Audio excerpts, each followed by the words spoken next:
Hey, it's Bubba Wallace from 2311 Racing. You know what feels like forever? Sitting on a plane waiting for takeoff. Good thing I've got Chumba Casino. With daily boost and social casino games on tap, this is the kind of fun that makes time fly. Why not turbocharge your downtime? Play now at ChumbaCasino.com. Let's Chumba. Sponsored by Chumba Casino. No purchase necessary. VGW Group. Void where prohibited by law. 21 plus. Terms and conditions apply. If you work in university maintenance, Grainger considers you an MVP because your playbook ensures your arena is always ready for tip-off. And Grainger is your trusted partner, offering the products you need all in one place, from HVAC and plumbing supplies to lighting and more. And all delivered with plenty of time left on the clock, so your team always gets the win. Call 1-800-GRAINGER, visit Grainger.com, or just stop by. Grainger, for the ones who get it done. He's an old head. Youngins are really starting to get on my damn nerves. He's a purveyor of nonsense. He's a Georgia high school coaching job influencer. His favorite Bible verse is, Jesus wept. He's the man of constant sorrow, Chris Lamb. Yeah.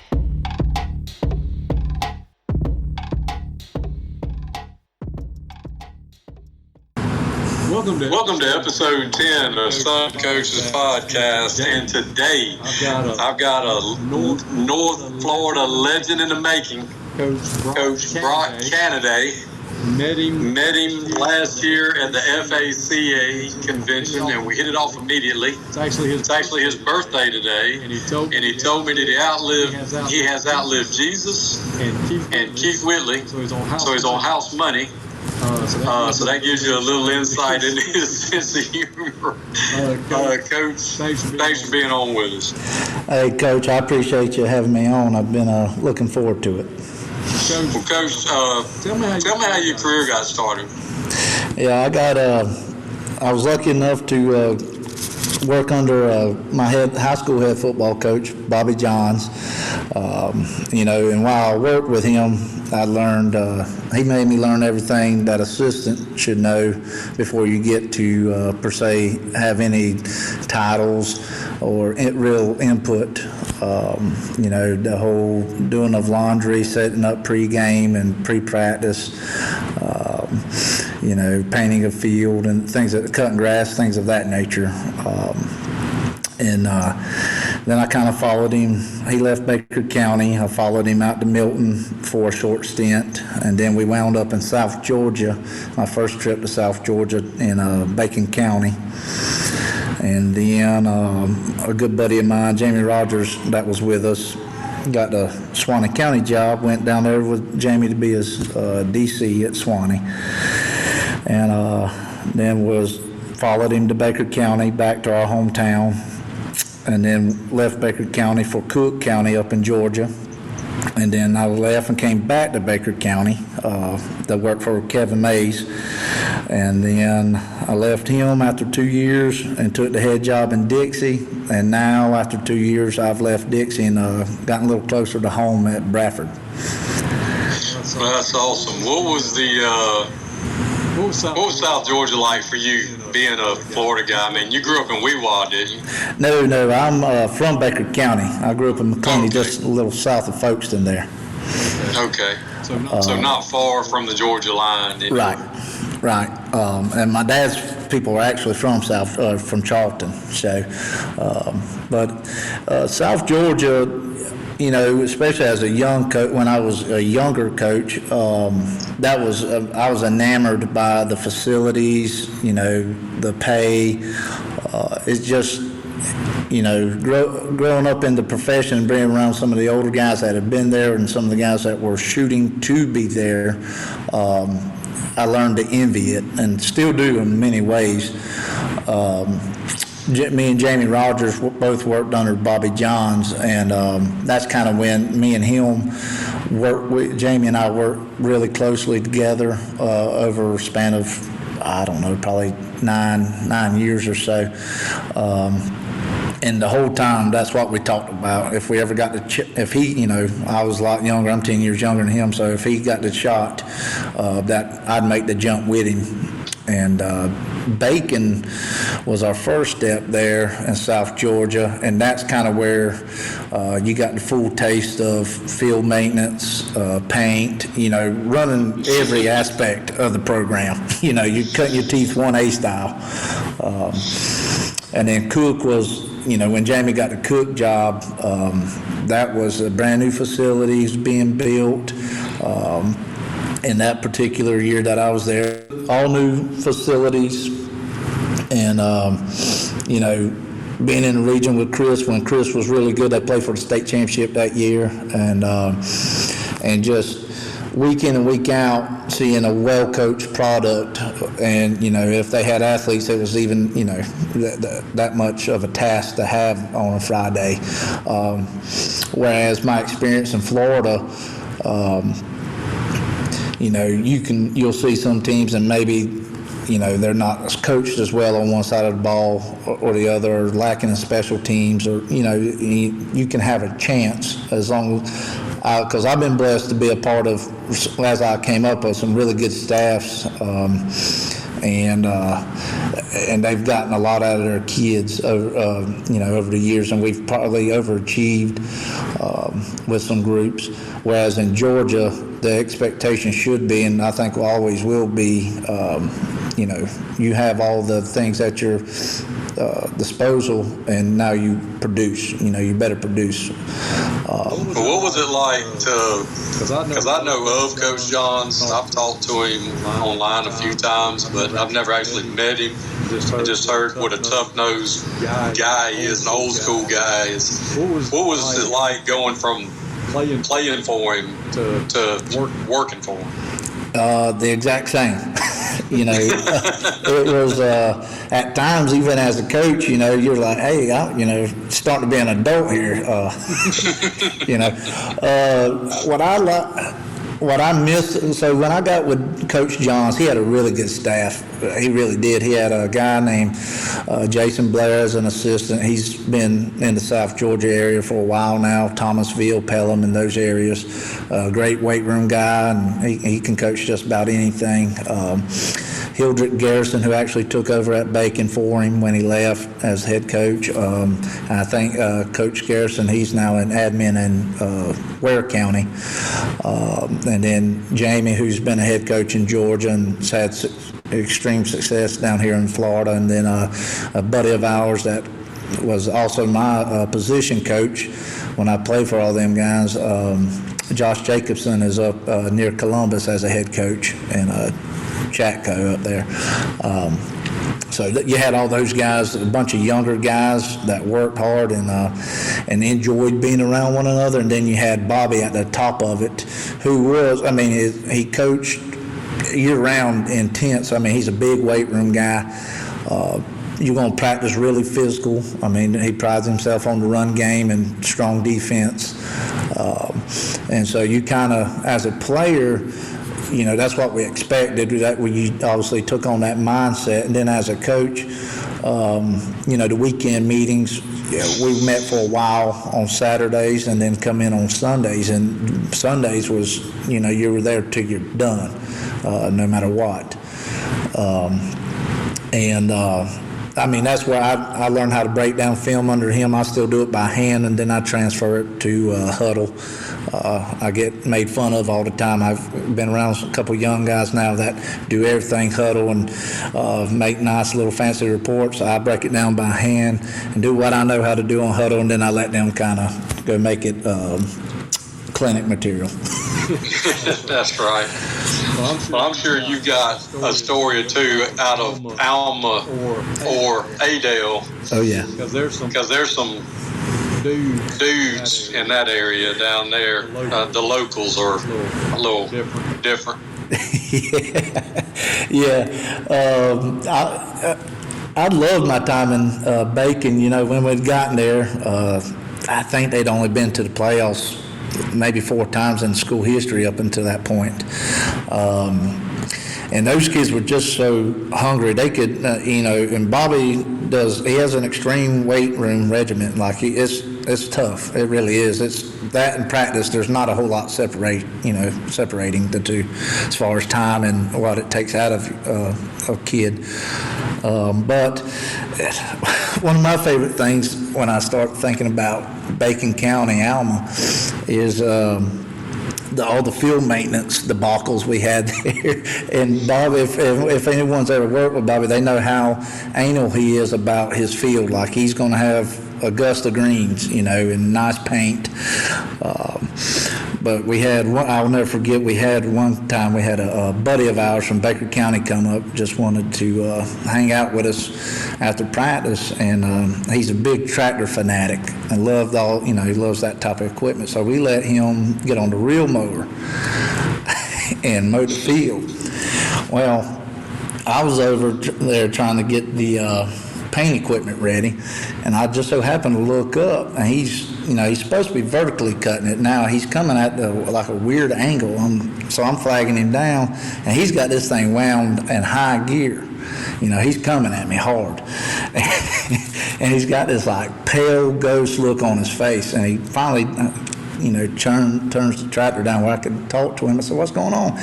And he points at the front of the reel mower, and he has somehow knocked off a hose, and it is leaking hydraulic fluid all up and down the doggone field. Oh no! Yeah. Now I said, "Hold tight," and so before. So he's standing there, he said, "What are we going to do?" I said, "Hold tight." So I whip out my phone real quick, take a picture of him on the tractor, so I knew when it comes to get your tabs at, it wasn't going to be me if I had to. Needless to say, we had race tracks all up and down the field for that Friday night. It done burned up the grass, and Bobby was really good at chewing on coaches. And the guy wasn't a coach, he was just a friend, so needless to say, I still wore it in some fashion. He somehow managed to pawn that on me. And then we had a guy that had done that same season. We had a good paint machine, and it was still, we would mix our own paint, get the 5-gallon things of paint and mix it and all that good stuff. And assistant coach that we had with us, he's a great guy, great mind. I won't say his name, embarrassing, but he's not a very he hasn't done a whole lot of manual labor in his life, so gas, color of gas cans don't mean anything to him. Right. So he grabs a yellow gas can, or what he thinks is a gas can, and fills up the paint machine, and it's full of diesel. And so I'm walking over there. He's like, "Hey, why won't this thing run?" I said, "Well, did you put gas in it?" He's like, "Yeah, there's the can over there." I said, "Hey, do me a favor. Go tell Coach Johns that something must be wrong with that gas. And I'll be over here doing something else." So, it was a wonder Bobby didn't fire everybody during those 2 times. And we got out there after. Tyler Reddick here from 2311 Racing. Another checkered flag for the books. Time to celebrate with Chumba. Jump in at ChumbaCasino.com. Let's Chumba. No purchase necessary. VGW Group. Void where prohibited by law. See T&Cs. 21 plus. Sponsored by Chumba Casino. All that, got everything fixed. I know they say the devil lives over there in Sparks, Georgia, but that's a lie. He resides right there in Alma behind that old school of theirs.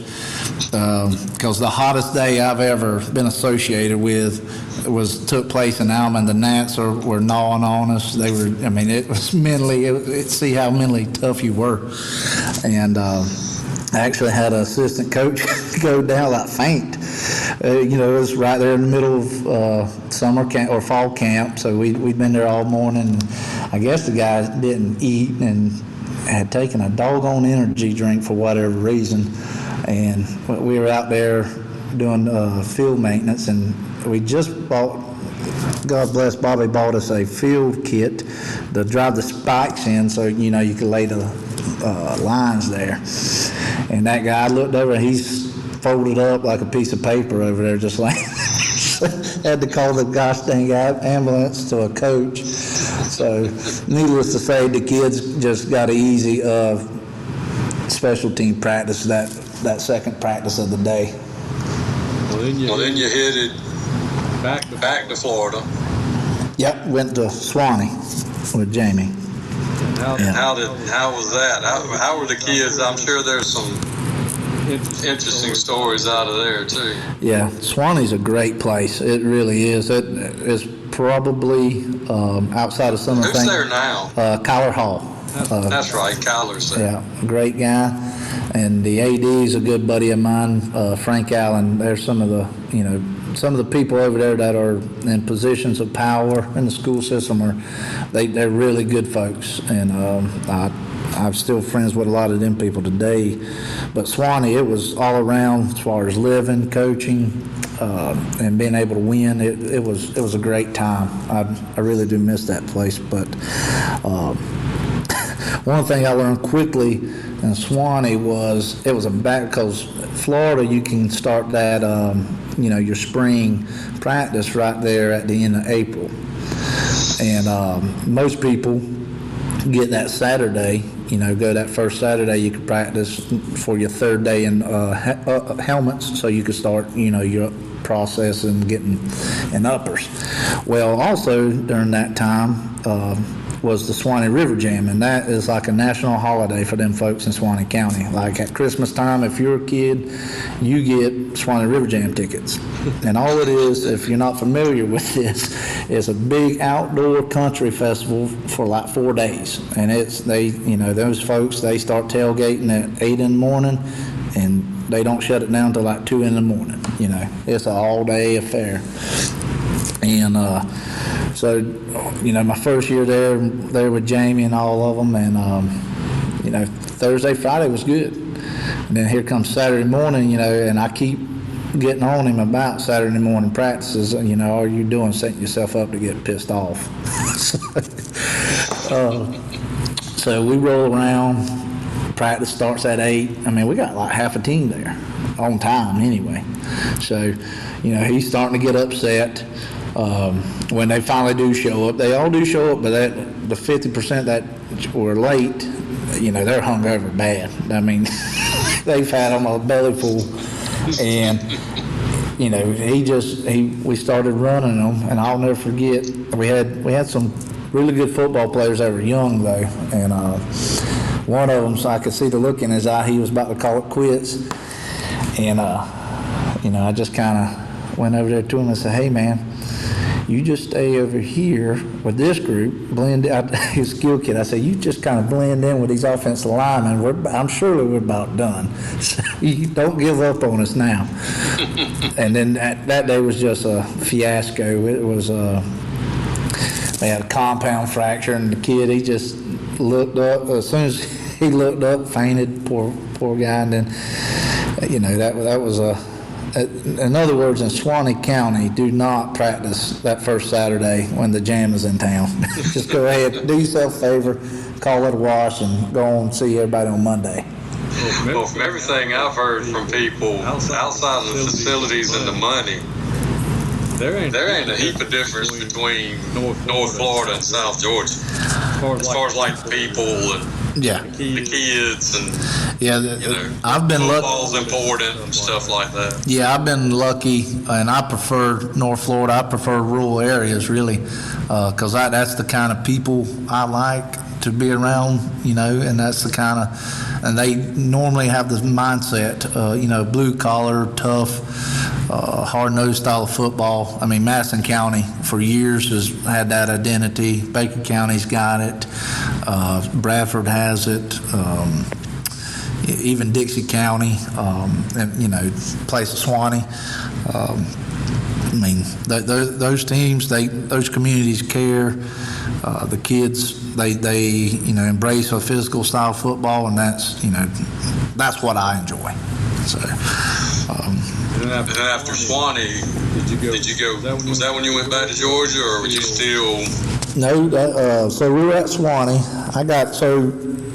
Let me get off script just a little bit. So my first time at Baker under Bobby, I'll never forget. We were coaching at Stark over in Bradford, where I'm now. The Bradford and Baker are huge rivals. So we're there, and I'm just kind of I'd go up top and help with offense and defensive line. I'd speak to those guys.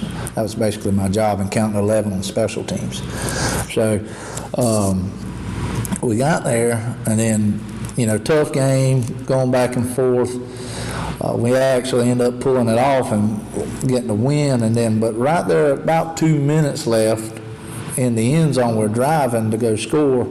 There's a doggone fight breaks out in the end zone there. And, Bobby, for whatever reason, he wouldn't ever calls attention to it. He's like, Brock, who the hell's down there fighting? I said, I don't know. So the SRO that was up top with me, he radioed down there. He said, well, hell, Brock, it's your cousin down there. I had a cousin. She was a cheerleader at the time, and I guess she went to go get something from the doggone concession stand, and it was pretty much game over for Bradford. And even where we come from, football's real passionate, like most places, and I guess words were exchanged. May or may not have been a boy involved, and next thing you know, you got a Donnybrook down there in the doggone end zone. girl fight. Yeah, that all-out war. And she's tough. She's a tough old gal. And so my cousin for about 15 minutes, got placed in handcuffs in Bradford County. So that's one of her claims to fame. That's fantastic. And so going back to the end, I tell that story to say this. So at the end of my stint in Swanee, me and Jamie are both from Baker County. And so at the end of our last season there, we're still in the playoffs. Baker didn't make it. We had some folks from our hometown reach out and say, hey, there's going to be a change, and we're going to bring y'all home. And so immediately, this is kind of the folks that I'm related to and have raised me. I got to take these kind of measures. So once me and Jamie, we're roommates at the time, we had that discussion. He's like, are you in? I said, absolutely. So I said, but I've got to call my family and let them know. I'll tell them not to say anything, but I've got to let them know to be on their best behavior. So I have a little brother at this time. My youngest brother's playing at JV for Baker County. And so my mom's a great woman, sweet woman. Matter of fact, we just had my birthday dinner last night, and she picked up the tab, God bless her. But I call her and I say, hey, it's been a little while, because at this time I think I've been gone on the road for probably 8 years or so. And that means, not coming home unless it's Thanksgiving after practice, hopefully, and then, Christmas break, and then a little bit during summer. But anyway, get back to the story. I called her and said, hey, I need you to be on your best behavior. We're going to come home, spend a while. I'm excited. I know you will be, yeah. She said, oh, yeah, I'm good. All right, so fast forward, it's maybe a week later, maybe 2 weeks at the most. It's nothing. She goes to a JV game to watch my brother play. I'm coaching, JV too for Swanee. We had to do both JV and varsity. But anyway, at the end of the JV game, because I'm big about not having my cell phone with me, from stretch to end of the game. And I finally get back to my phone. I got like 72 missed calls and text messages from I was really good buddies with the sheriff and undersheriff at the time in Baker County. And as from them, I said, this cannot be good. So immediately, the text just says, hey, when you get a second, call me. It's urgent. So I was like, Jesus, I hope someone's, I hope everything's okay. I hope no one's dead. They're not over there scraping one of my relatives off the highway. So I call him, and he says, he talks, he's, good old boy. He says, cuz, what you got going on? I said, well, just finished up JV game. What's going on, Gerald? He says, have you talked to your mama? I said, no, but what in the hell has she done?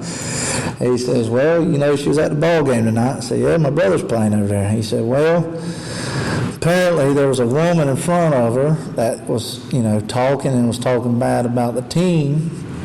And he said, you sure you haven't talked to your mom? I said, I have not. He said, well, the story that she gave me was that she told her 3 times to shut her mouth, and that's not the word she used, but, I'm going to dance around that. And I guess the woman said, who the hell are you? And my mom's got a bad back. And so she carries a stadium chair to every stadium she sits in. And it's a good one, too. It's well built. And I guess she grabbed that woman by the back of the head and just started dusting her head off with it. There was a ruckus up there in the stands. They got the deputies going up there. My good buddy was the assistant principal at the time. He's up there. And then, once they get them broke apart, just for a little bit, they put her in, cuffs and walk her to the gate. And then my buddy, he says, hey, we're going to turn you loose, but we're going to have to walk you out the back gate so no one sees. Just good old boy. I mean, he's looking out for me. We're good friends. And so anyways, I get off the phone with him. I immediately call her, and I just, start interrogating her about. Tyler Reddick here from 2311 Racing. The rush of racing? Nothing beats it. But Chumba Casino comes close. Chumba's got fast spins, fun games, daily bonuses, and all the action you can handle. Now that's a ride. Ready to hit the throttle? Get in the driver's seat and head to ChumbaCasino.com. Let's Chumba. Sponsored by Chumba Casino. No purchase necessary. VGW Group. Void where prohibited by law. 21 plus. Terms and conditions apply. The game the night before that night, I said, hey, how Bill play? She's like, oh, he played well, I said, what was the score? And, she couldn't tell me the score. I said, well, did you stay for the whole game? And, she started reeling. I said, no, don't lie. I said, I'm going to treat you like you used to treat me. Don't lie, I already know the truth. See, I got to feed her a little bit of her own medicine at that point in time. I mean, it's the same woman. We, not to spend too much time on her, but she is a unique character. We, her and I'm the oldest of 3, and she was a single mom for a while with me, and we lived in some government housing there in the county, and I was the only white kid in the the little area we lived in, the apartment complex. And one Christmas I got a brand new bike. I'll never forget it. And that bike went missing one day, and so she's like, where's your bike at? And I said, I don't know, I ain't got a clue, and at the time I'm probably 5, 6 years old, something like that. I'm not very old. She says, well, I'll tell you what you're going to do. You're going to go out and walk all around this neighborhood, and if it's not here, you're going to continue to walk till you find it. And she said, I said, well, what if I can't find it? She said, well, you're going to find it, and when you find the person that has your bike, you're not going to ask any questions. You're just going to tie into them. And if you don't, I'm going to tie into you. So, that's kind of, that was a good raising, in my opinion, by a single mom that I appreciate. She molded a young offense lineman and didn't know it. Well, there you go. Yes. Which brings me to my favorite stories you were telling us about a young man named Tomcat. Oh, yes. Yes, so Tomcat, The Adventures of Tomcat. He's a great human being. I come across Tomcat when I came back to Baker County with Jamie. We just made a state championship run, and I probably was down a few pounds, so I was looking pretty good, and got to know this beautiful woman from Baker County who's got 3 kids, and at the time I'm 28, I think, and so long story short, I started dating this lady, and she's got 3 youngins, and the youngest one is Tomcat. That's who I refer to as Tomcat. And so he's 5 years old at the time. And this family, her family, her and the boys, they're baseball people. So, now you got this 28-year-old, pretty brash football coach coming around. And Now all of a sudden, Tomcat not only wants to be a baseball player, but he wants to try his hand at football. And this kid is a great athlete, wonderful athlete. And but nobody in that family has ever really been football oriented. You know, they just looked at it as a hobby, and it's a little different than most sports, in my opinion. But anyway, so. We've had a lot go on with Tomcat. I know that one of my favorite stories, though. So I moved in with them, and Tomcat wanted to, for whatever reason, he got in his mind he wanted to start a little chicken coop. So we went and got some chickens, about 4 hens and a little old rooster, and we started off with 4 hens and a little rooster, and it was rocking on good. You know, you'd go out there and feed them and water them, and you know, the rooster, the only thing I hated about it, that damn thing would crow at the crack of dawn, whether it was my day to work or day off. So, but anyway, they had a friend that they told, you know, he went and told that he had some chickens. Well, apparently they had a rooster that they wanted to get rid of. Well, they didn't run this by me, and I'm by no share a farmer but I do know 2 roosters don't work. But they kept this from me. But anyway, I was laying in bed, and they come, it's got to be like 5 in the morning, and come wake me up, and he's got tears in his eyes. I was like, what? You know, I'm thinking, what the heck is wrong? And he's like, Coach Brock, the roosters are out there. That big one keeps laying on I forget what he named the one he had. But anyway, he's laying on our little one. He won't get up. I said, well, at first it didn't register. I thought, you know, he meant a hen. And I didn't feel like explaining to him what was taking place there. I mean, he's 5 years old. So I kind of got my, you know, wore off the grogginess a little bit. I said, what now? Explain to me what's going on. He said, you know, the big one's on top of the little one. So I went out there and looked. I said, look, man, only the strong survive in this world, and whoever brought that second rooster didn't know that. And needless to say, your little rooster wasn't that damn strong. So, you know, the poor kid was traumatized.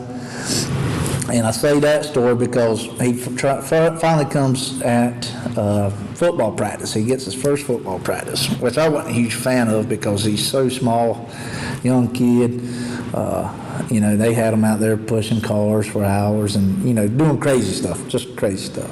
Well, old Tomcat, he was kind of mild-mannered, you know. He was still trying to figure out this football stuff to see if he liked it.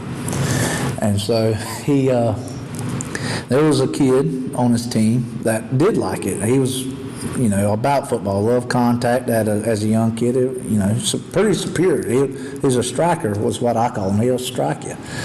And so after practice one day, they were roughhousing around, and he was throwing little Tomcat around, and Tomcat, and he's never been in a fight in his life, and neither anyone in his family. So I got him over there to the truck away from his mom and brothers and everybody. I said, hey, this is what you're going to do. Tomorrow, at the next practice, right before practice, we're not going to wait till after. I said, as soon as he's bending over to take care of his cleats, that's when you get him. You got to pounce on him. And that's where I started calling him Tomcat. I said, and you got to be a Tomcat. Like, you got to fight like you're the third champ on Noah's Ark and it's starting to rain. You know, you got to go. I said, and the good thing is it's only going to last for about 20 seconds and parents are going to come get you. You'll be okay. And needless to say, I told an ass chewing from his mama once that came out that I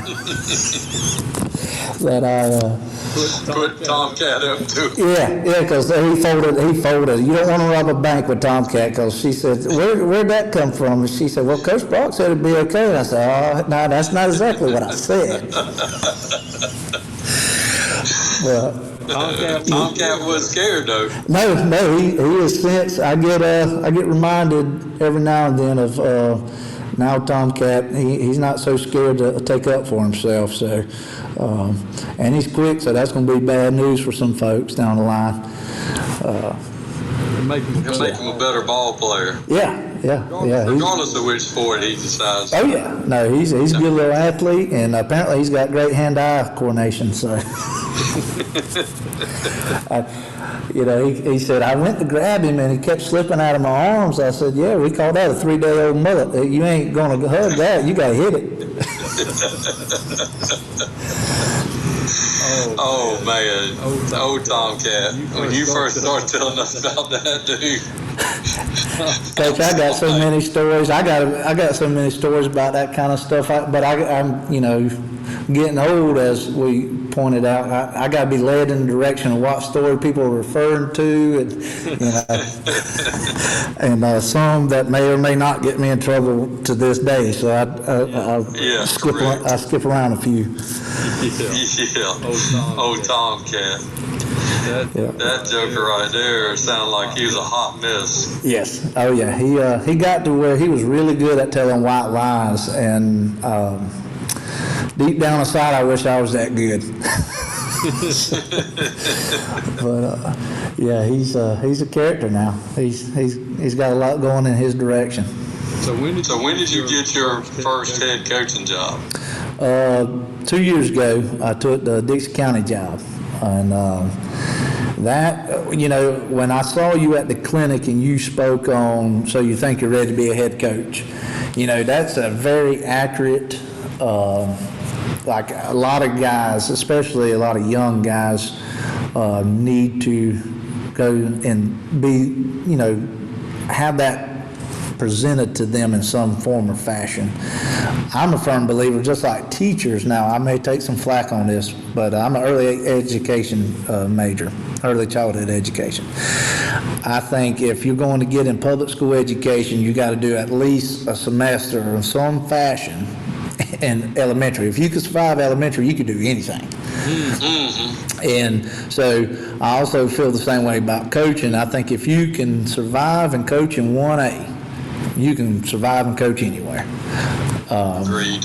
Because the one thing about 1A, and Dixie County's 1A, that's a school there, 8 through 12, school population 500, and your field maintenance, your laundry, your borderline guidance counselor, you're everything. And Alma's probably, when I was in Alma, Bacon County, Georgia there, that's probably where I learned the most as to what it truly means to be a high school football coach. Because, I've been around my fair share of guys getting into the business. I've even hired a few when I was a head coach. They just don't know, and you got to take time and teach them. I come, like we touched on earlier, I came from the Hard Knocks of, school of Hard Knocks with Bobby Johns, and where I learned it. I was still the film guy. I went and traded film on Saturday mornings for Bobby, and had to have my grades in and all that before I left. Things of that nature that,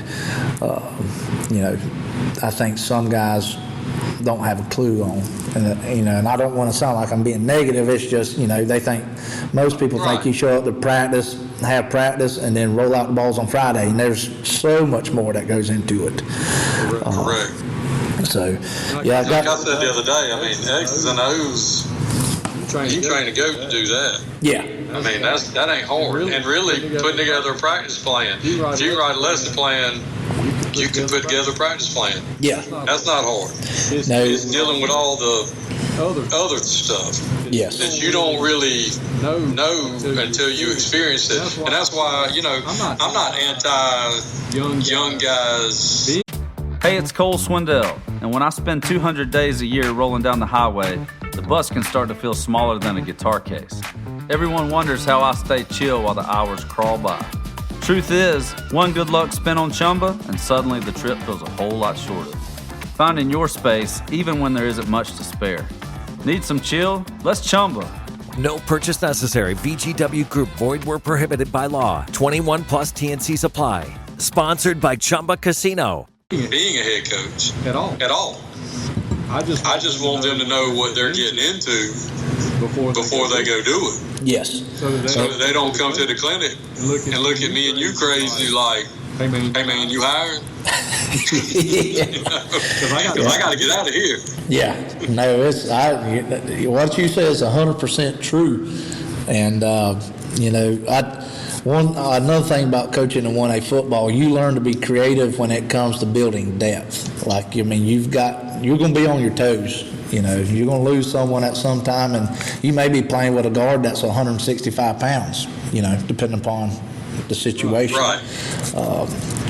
That obviously that's not ideal. He doesn't look like Michael Ward, but on a roster of 28 kids, it is what it is. Well, I think the lower levels you have to coach. Yeah. And you have to coach them all. Yeah, I was interviewing. Run out there with. I got dudes. Yeah, I was. You got 30. Yeah. All them, you're going to need all them 30. When I was interviewing guys for my offensive coordinator position over in Dixie, I had a guy that flat out said in his interview that he didn't want to coach anything on defense. I said, well, then you can't coach here because I coach offense, defense, and special teams, and even tell them how to clean the locker because, that's what you're going to have to do, There's no such thing as 1A football coaches, or at least in my opinion. See a young dude? Yeah. I don't understand the I don't want a mentality. You don't want a job then. Yeah, must not want to eat. Yeah, no. Must never been hungry. Yeah, I'll never forget when I first time. Now you know me, I'm well built. Like I got a great physique. I'll never forget when I had to coach DBs. So could you imagine me teaching back pedal, opening your hip, taking angles, and then breaking window, the hand window with your hands and stuff? What'd you play in high school, Coach? Offensive tackle. I was far from. What is it? A down block. Oh yeah, down block, and I was a veer wing T system, so there's a lot of down block. Every now and then we'd get fancy and turn out. You got to do it all. And y'all had a good season this year. Yeah, we were. My first year we went 2-8, and just it was brutal. Played with a bunch of young kids, which in hindsight, if you could keep them believing, they got a lot of experience. And then this past year we finished 7-4, lost first round of playoffs to a well-skilled Pahokee team. But my first year in Dixie, I take the job. I'm like, heck, if they put me on the right NFL squad, I'm going to win a Super Bowl. That's how good I am. So I get that job, and then on my schedule, I got Andrew Thomas over there at Union. He's won a couple state championships, really good football coach with a good football team. And then Coach Robbie Pruitt gets hired down there at Williston. And then all of a sudden I was like, well, this is going to be interesting. And I just, long story short, I ended up playing 2 Final Four teams that year and all this and that. And I'll never forget, I took the job and they was like, Coach, you're going to win 5 games this first year, easy. And they was talking about Williston. They said, we beat Williston like 25 years in a row. They can't beat us. So I went and scouted them in the spring. Coach Pruitt just got there, and they weren't very good. I said, well, maybe they're right.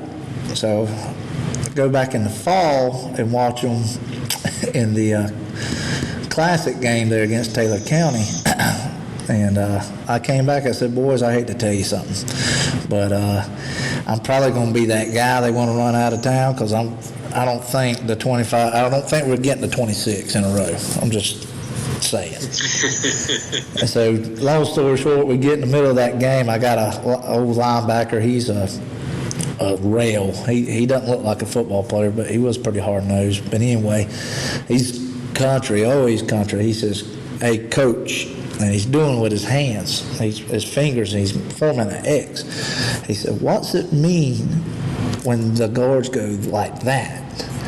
I said, his name was Jake. I said, Jake, they're not going like that, but they are fast, aren't they? He said, Coach, I can't even see them.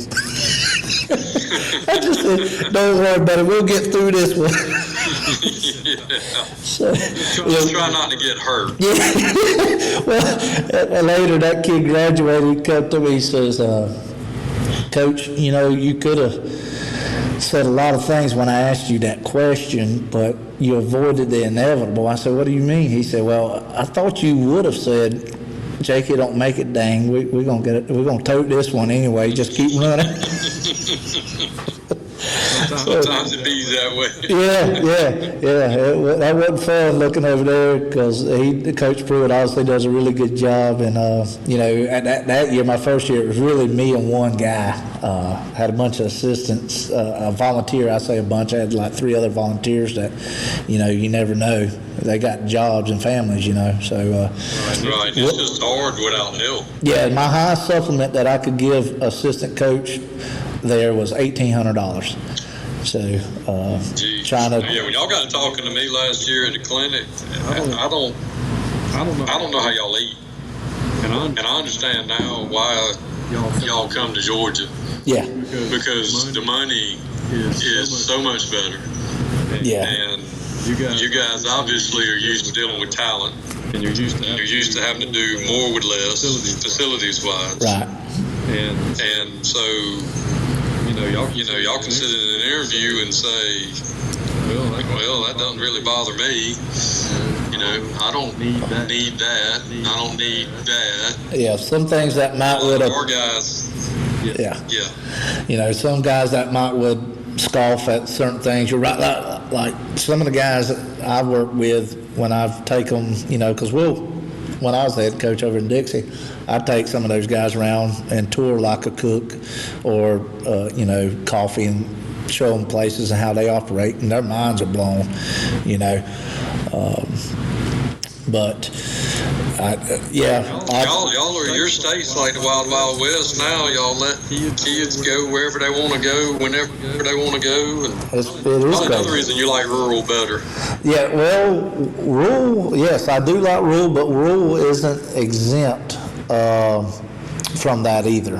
Our state champion in 1A this year, Hawthorne, and I'm not speaking ill of them at all. I mean, they benefited from what the state's allowed. They got some kids that transferred in that really helped them, and they go from struggling to field a team in the spring to being, the number 1 team to beat in the fall. It's just kind of it's the animal. I don't really appreciate what's happened because it's changed, it's changed the way you handle things as a coach, I think, if you want to, be relevant as far as keeping players and a program rolling. I mean, obviously you have your core values and you stick to them, but certain things that when I first got into the profession that wasn't been tolerated, now it's kind of a run-of-the-mill thing, and now NIL, who knows what. I will say this, I'm not a big fan of Florida. I'm the only idiot that I know of that will willingly leave Georgia, lose $25,000, a year and move back to Florida. But Georgia does it right. I hope one day Florida will get on board. And the good thing is I still got a couple years left up there in Georgia, so if I make the hop, I guess I could pick it back up. Absolutely. So how are things? I know you had to get closer to family. Left Dixie and back at Bradford with Coach Rogers. Yeah. You're probably looking forward to being reunited. Yeah, it's, outside of being, friends in the profession, we're actually friends, away from it. One thing that I've missed is being around a collective group of guys that actually have that camaraderie. After the game or practice, you're around the field house. Once you get done with your duties and whatever it is you need to do, you have some discussion, whether it be about the program or the kids or completely different, about, it's 50-cent wings at Downtown Grill, y'all want to go. That's a breath of fresh air for me. That's one thing I love the most about coaching is, at 35, I've made 8 stops. No, this is my 9th stop.